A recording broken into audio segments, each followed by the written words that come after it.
खबर शामिल करते हैं मीरपुर आज़ाद कश्मीर से डीआईजी सज्जाद चौधरी और एसएसपी राजा इरफान सलीम की सरबराही में एसएचओ थाना अफजलपुर राजा फैसल सदीक की 6 माह की तैनाती से मंशियात फरोशों और नाजायज असलह रखने वालों के खिलाफ कार्रवाई। मंशियात फरोशों से चर्स गर्दा 7,900 ग्राम बरामद। मंशियात फरोशों की तादाद 13 बताई जा रही है। इनमें से 2 का तल्लक जेलम से और 1 का तल्लक दीना से है। 10 मंशियात फरोशों का तल्लक हल्का 4 से है। इसी तरह नाजायज असलह रखने में मुलविस 6 अफराद हैं। उनसे 6 पिस्तौल 30 बोर, 1 अदद बंदूक 12 बोर और 249 कारतूस बरामद। 2 मुलजम का तल्लक जेलम से है और 4 का तल्लक खड़ी से है। एसएचओ ने कानूनी कार्रवाई करके थाना अफजलपुर में मुलजमान को बंद कर दिया।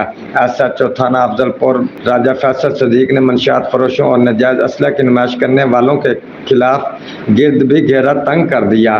पुलिस का कहना है कि जुराइम को देखते हुए निशानी करने वाले का नाम शेगाराज में रखा जाएगा। जुराइम के खात्मे के लिए महकमा पुलिस के साथ अवाम उन्नास का तावन जरूरी है।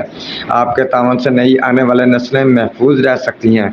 खड़ी शरीफ की आवाम ने अपने इलाके की पुलिस पर एतमाद का इजहार किया, जो जुराइम के खिलाफ बर वक्त कार्रवाई करके मुजरिमों को कैफे किरदार तक पहुंचा रहे हैं और इलाके में अमन और अमान कायम रख रहे हैं। रिपोर्ट राजा अकरम शहीन, ब्यूरो चीफ, जियो एक्सप्रेस न्यूज़, मीरपुर आज़ाद कश्मीर।